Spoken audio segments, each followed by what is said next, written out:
Good afternoon everyone. आज इस editorial में बात होने वाली है एक सोशल इशू के ऊपर, एक सामाजिक मुद्दे के ऊपर। बात दरअसल ये है कि हमारे देश में समलैंगिकता को 2018 में डिस्क्रिमिनलाइज कर दिया गया था, यानी अपराध की श्रेणी से बाहर ला दिया गया था। यानी कोई व्यक्ति होमोसेक्सुअल है तो उसमें किसी प्रकार की कोई आपत्ति नहीं है, वो क्रिमिनल के श्रेणी में नहीं आता है।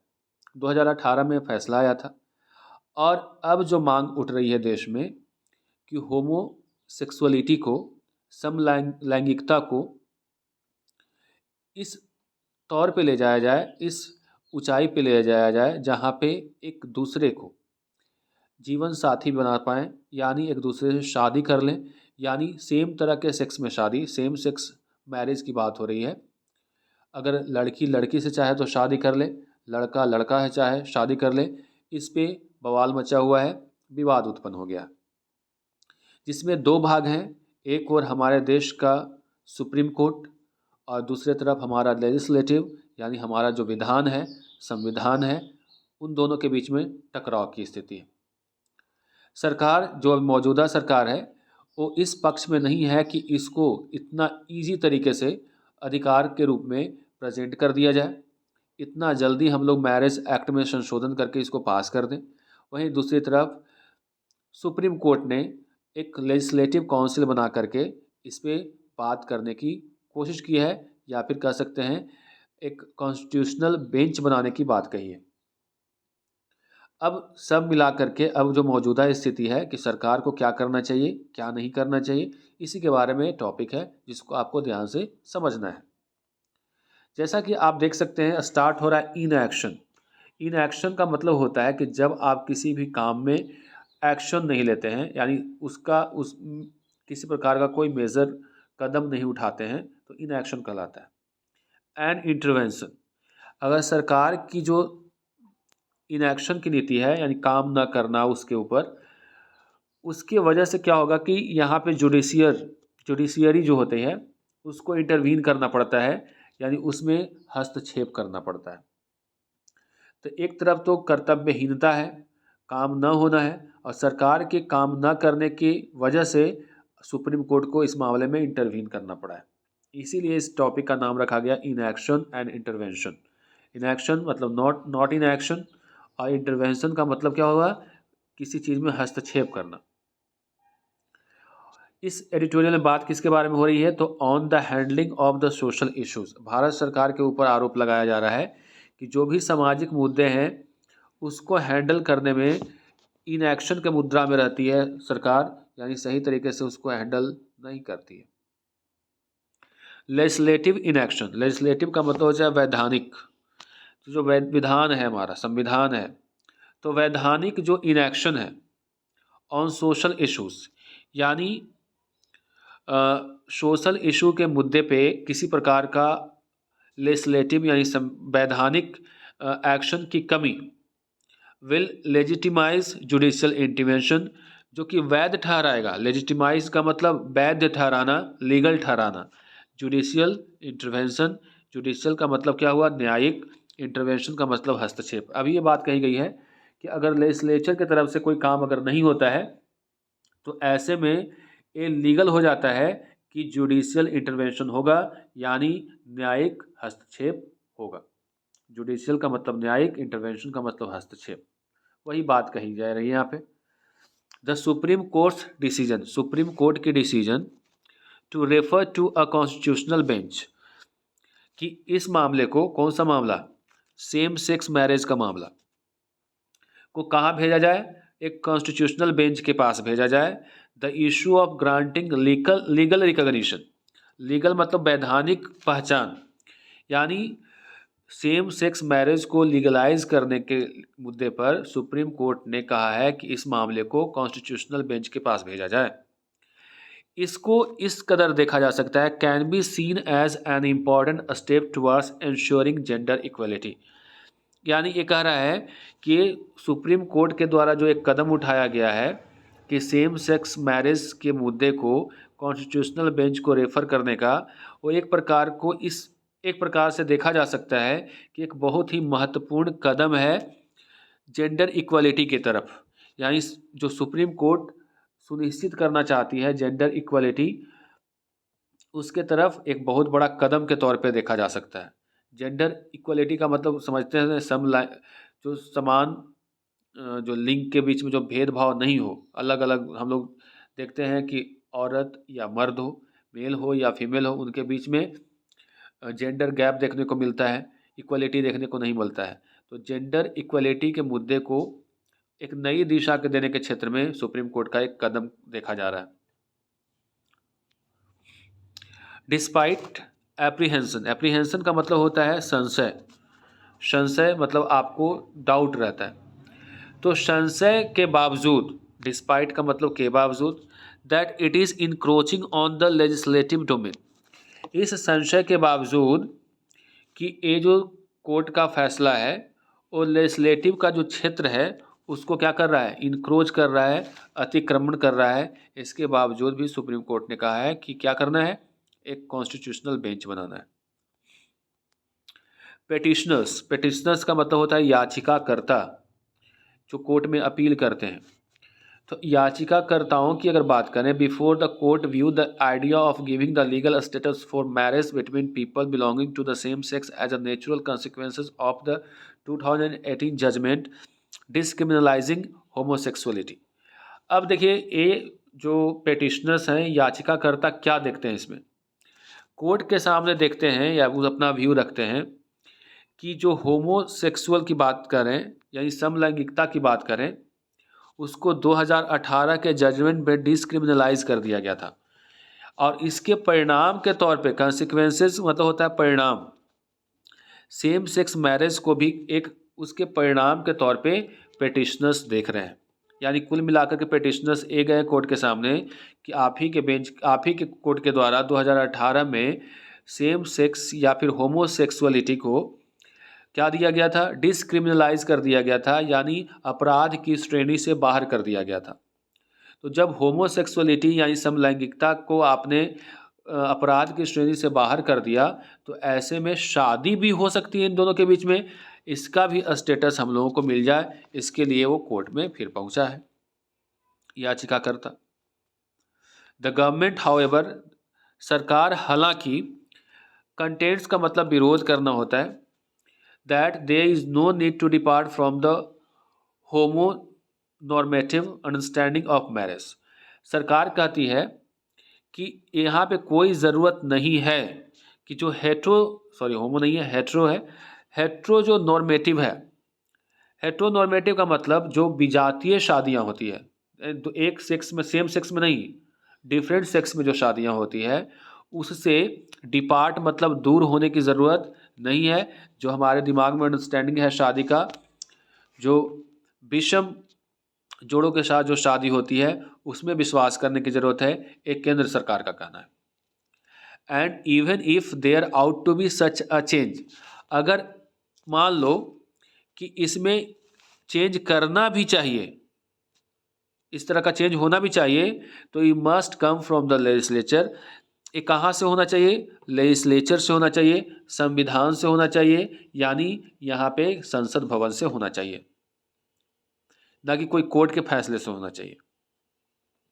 The question before the court is whether it should interpret provisions of marriage laws in India.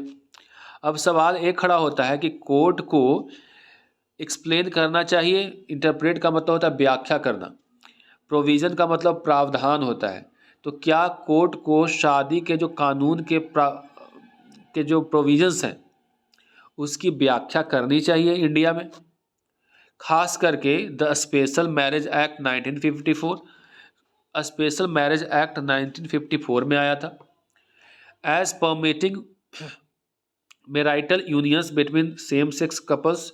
और ये 1954 में जो मैरिज एक्ट आया था उसमें ही ये बात कही गई है कि सेम सेक्स कपल्स के बीच में मैरिटल यूनियंस हो सकता है, मैरिटल मतलब शादी संबंधित यूनियंस हो सकता है, ये 1954 में परमिशन है उस एक्ट के तहत।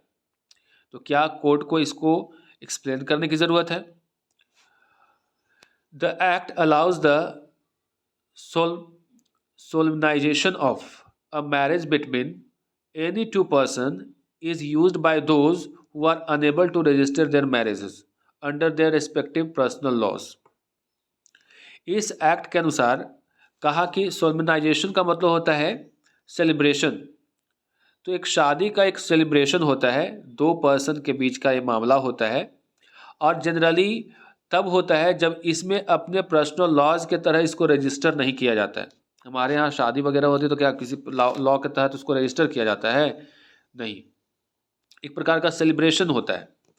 The union government has argued that the decriminalisation of consensual relations between adults of the same sex has removed the stigma attached to homosexuality. सरकार ने कही है, उन्हें दावा किया है या आर्ग्यू किया है इस मुद्दे पर कि जो डिस्क्रिमिनलाइजेशन हो गया है कंसेंसुअस रिलेशंस का, यानी अपराधीकरण के श्रेणी से उसको बाहर जो निकाल दिया गया है, एडल्ट्स जो हैं सेम सेक्स के, हैज़ रिमूव द स्टिग्मा, उस स्टिग्मा मतलब होता है धब्बा, कलंक, उस कलंक को जो होमोसेक्सुअलिटी के साथ अटैच था उसको क्या कर दिया है? हटा दिया है। यानी कहने का मतलब एक करके एक प्रकार के जो इसके ऊपर स्टिग्मा लगा हुआ था, धब्बा लगा हुआ था, हमारे समाज में इसको नीचा दृष्टि से देखा जाता है, उसको डिस्क्रिमिनलाइज करके अपराध की श्रेणी से बाहर निकाल करके इसके ऊपर जो धब्बा लगा हुआ था या कलंक के रूप में जो देखा जा रहा था उससे इसको हटा दिया, यानी इसको लीगल कर दिया। But has not conferred the right of marriage. सरकार कहती है कि ये तो ठीक हुआ कि इसको अपराध की श्रेणी से बाहर हटा दिया, इसके ऊपर जो कलंक था उससे दूर कर दिया, लेकिन अभी भी इसको राइट ऑफ मैरिज नहीं दिया गया है, शादी करने का अधिकार नहीं है। यानी समलैंगिक अगर चाहे शादी करने का अधिकार, शादी करना, तो ये अधिकार इनके पास नहीं है, ये सरकार का कहना है। And that the state is entitled to limit its recognition to marriage involving heterosexual couples. और जो अब राज्य है वो हकदार है, इंटाइटल्ड है, अधिकारी है कि इसको लिमिट करे, इसके रिकॉग्निशन को, इसकी पहचान को, और किसको? वैसे मैरिज जिसमें हेट्रोसेक्सुअल कपल्स होते हैं, होमोसेक्सुअल नहीं, हेट्रो, अलग अलग विजातीय कपल्स हो। देयर इज नो डिस्क्रिमिनेशन, किसी प्रकार का यहाँ पे भेदभाव नहीं हो रहा है जैसा कि दावा किया जा रहा है। क्लेम मतलब होता है दावा करना। In keeping same sex couple out of the definition of marriage, कह रहा है कि इसमें किसी प्रकार का डिस्क्रिमिनेशन यानी भेदभाव नहीं है, जैसा कि क्लेम किया जाता है कि सेम सेक्स कपल को शादी के जो डेफिनेशन है उससे दूर रखने का प्रयास किया जा रहा है। In terms of the equality norms, अगर हम लोग समानता की बात करें, the central question is not very complicated. जो महत्वपूर्ण सवाल है, सेंट्रल क्वेश्चन है, वो बहुत ज़्यादा जटिल नहीं है। कॉम्प्लिकेटेड का मतलब जटिल होता है। It can be recognise that no civil right available to married heterosexual couples out to be denied to those who belong to the same gender. कह रहा है कोई भी मैरिज का ऐसा सिविल राइट नहीं है जो कि हेट्रोसेक्सुअल कपल के लिए है और वो सेम सेक्स वाले जेंडर के लिए यानी मैरिज के लिए उसको डिनाई किया जा सकता है। यानी ऐसा कोई भी प्रावधान नहीं है जो कि एक हेट्रोसेक्सुअल कपल को प्राप्त है और सेम सेक्स वाले मैरिज को प्राप्त नहीं है, ऐसा कुछ नहीं है। The incidental consequences on the issues of property and succession में नॉट पोज इनसरमाउंटेबल डिफिकल्टीज।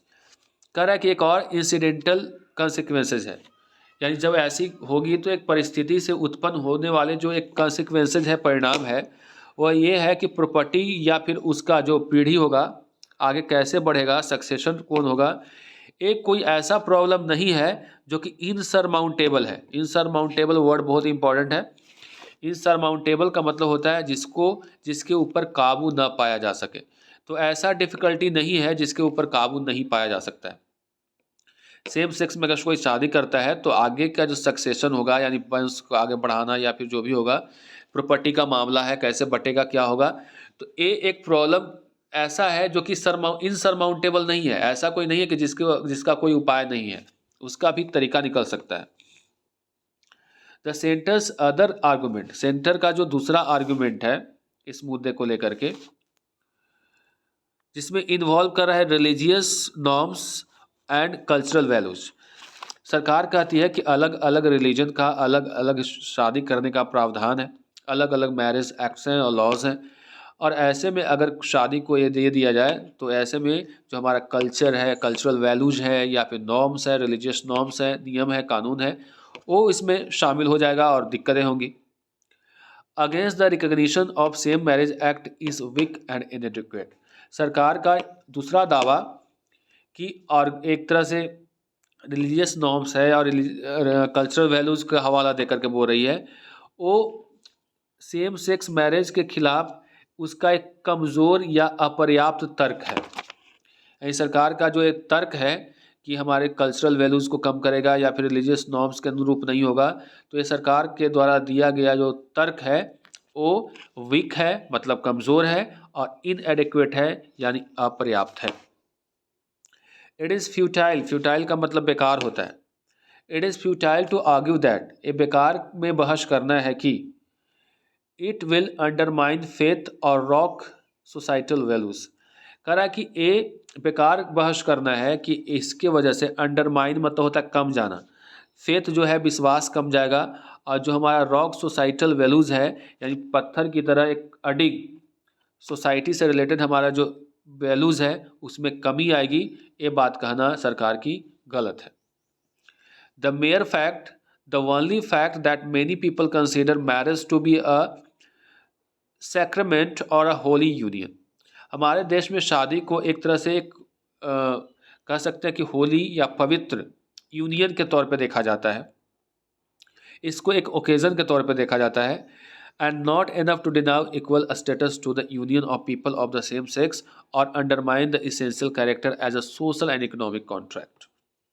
कह रहा है कि हमारे देश में ये बात सही है कि होली यूनियन के तौर पे देखा जाता है, लेकिन ये काफ़ी नहीं है इस बात को डिनाई करने के लिए कि आप इक्वल स्टेटस वैसे शादियों को नहीं देंगे जहाँ पे सेम सेक्स के लोग शादी करना चाहते हैं, और ऐसा करना के वो किसी के कैरेक्टर को या फिर किसी को सोशल कॉन्ट्रैक्ट को या किसी प्रकार का कोई जो उसकी वैल्यूज़ है उसको कम कर सकते हैं। Whether the remedy ought to take the form of recognition of the same-sex marriage, and if so, whether it should be through judicial intervention or legislative action। अब सवाल ये है कि अब इसका रेमेडी खोजना है, यानी इसका निराकरण खोजना है कि सेम सेक्स मैरिज को पहचान मिले या वैलिडिटी यानी वैलिड इसको माना जाए या नहीं माना जाए, और अगर माना भी जाए तो किसके द्वारा, जुडिशियल इंटरवेंशन के माध्यम से या फिर सरकार अपने सांसद के माध्यम से इसको आगे पहचान देगी। अभी भी ये क्या है, इज़ द क्वेश्चन, अभी भी सवाल है। That the legislature should be involve in bringing about far reaching changes that may impact the personal laws of religions is indeed an acceptable proposition. कह रहा है कि ये फैक्ट है कि अगर लेजिस्लेचर चाहेगी इस मामले में इन्वॉल्व होकर के किसी प्रकार का बदलाव, ब्रिंग अबाउट का मतलब चेंज लाना, तो किसी प्रकार का चेंज लाने का प्रयास अगर करेगी लेजिस्लेचर, तो ऐसे में होगा क्या कि बहुत सारे धर्मों के पर्सनल लॉज भी इसमें आ जाएंगे, प्रभावित होंगे। एंड ऑल रिलीजन्स इंडीड, और ये जो है प्रोपोर्शन है, प्रोपोर्शन का मतलब जो विचार है इसको एक्सेप्टेबल है, यानी इस पर विचार किया जा सकता है कि सरकार अगर लेजिस्लेचर के माध्यम से इसमें बदलाव लाएगी तो कई रिलीजन्स के पर्सनल लॉज भी इसमें आ जाएंगे, और ये कहा जा सकता है कि ये जो विचार है इंडीड एंड एक्सेप्टेबल, इसको विचारणीय है, एक्सेप्ट करने लायक है। The responsive government that wants to treat this as a matter of policy, जो रिस्पॉन्सिव गवर्नमेंट है, जो सरकार है, जो रिस्पॉन्सिबिलिटी ले रही है, इस मुद्दे को एक पॉलिसी के तौर पे ट्रीट कर रही है, योजना के तौर पे ट्रीट कर रही है। And not cede a space to the courts would act on its own to consider right of any two people. और अगर कोर्ट के लिए रास्ता नहीं छोड़ेगा तो कोर्ट खुद से इस बात को संज्ञान में लेकर के दो आदमी का जो राइट है, अधिकार है, उसके लिए आगे आएगी, रिगार्डलेस ऑफ जेंडर। अगर जेंडर का इसमें कोई मतलब नहीं है, रिगार्डलेस का मतलब उसका कोई मतलब नहीं रह जाता है कि जेंडर कैसका है, मेल है, फीमेल है, उससे कोई मतलब नहीं रखता है। टू मैरी और to found a family, legislative inaction, अगर हमारा संविधान, विधान हमारा पार्लियामेंट अगर एक्शन करना बंद कर देगा तो ऐसे में बर्निंग इश्यूज़ के ऊपर उसको लेजिटिमाइज़ करने के लिए, वैध ठहराने के लिए जुडिशियल इंटरवेंशन होगा ही, ये लाजमी है। तो पहले सरकार के स्तर से अगर सरकार चाहती है तो इस मुद्दे का समाधान करे, नहीं तो यहाँ पे आपके पास जुडिशियल इंटरवेंशन तो है ही, जज या फिर कोर्ट खुद इसमें संज्ञान लेगी। आज के एडिटोरियल में इतना ही, मिलते हैं अगले एडिटोरियल में। Goodbye, take care.